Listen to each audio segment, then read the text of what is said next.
রাজশাহীর বাঘায় দুই গ্রুপের সংঘর্ষে আহত আওয়ামী লীগ নেতা আশরাফুল ইসলাম বাবুলের মৃত্যুর খবর পেয়ে দলীয় কার্যালয়ের সামনে সড়ক অবরোধ করে অভিযুক্ত মেয়র আক্কাস আলী সহ খুনিদের বিচার চেয়ে বিক্ষোভ করেছে উপজেলা আওয়ামী লীগের নেতাকর্মীরা।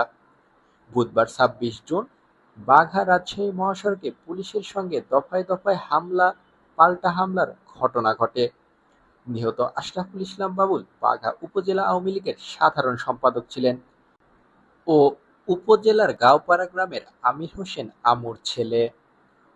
বুধবার বিকেল ৪টায় রাজশাহী মেডিকেল কলেজ হাসপাতালের আইসিইউতে চিকিৎসাধীন অবস্থায় মারা যান তিনি। তার মৃত্যুর খবর পেয়ে খুনিদের বিচার চেয়ে বিক্ষোভ শুরু করেছে বাঘা উপজেলা আওয়ামী লীগের নেতাকর্মীরা। বাঘা উপজেলা আওয়ামী লীগের আয়োজনে এই কর্মসূচির ব্যানারে লেখা হয়েছে, এই নৃশংসতার শেষ কোথায়, কুখ্যাত সন্ত্রাসীদের ফাঁসি চাই। ব্যানারে পৌর মেয়র আক্কাস আলী, জেলা যুবলীগের সাংগঠনিক সম্পাদক ও পাকুড়িয়া ইউনিয়ন পরিষদের চেয়ারম্যান মেরাজুল ইসলাম, বাঘা উপজেলা পরিষদের ভাইস চেয়ারম্যান আব্দুল মোকাদ্দেসের ছবি রয়েছে। পাশাপাশি ব্যানারের আরেক পাশে আশরাফুল ইসলাম বাবুলের মারা যাওয়ার আগ মুহূর্তে জখম হওয়া রক্তাক্ত ছবি রয়েছে। বিক্ষোভকারীরা স্লোগানে বলছে, তাদের নেতা হত্যার বিচার চান, আসামিদের গ্রেপ্তার চান, আসামিদের ফাঁসি চান।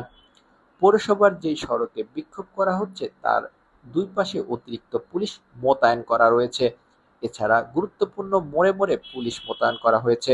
আশরাফুল ইসলাম বাবুলের মৃত্যুর খবর ছড়িয়ে পড়ার পর বাঘা পৌরসভা এলাকার অধিকাংশ দোকানপাট বন্ধ রয়েছে। বাঘা থানার ওসি আমিনুল ইসলাম জানান, মানববন্ধনে হামলার ঘটনায় ৭ জনকে গ্রেপ্তার করা হয়েছে, বাকিদের গ্রেপ্তারের চেষ্টা চলছে।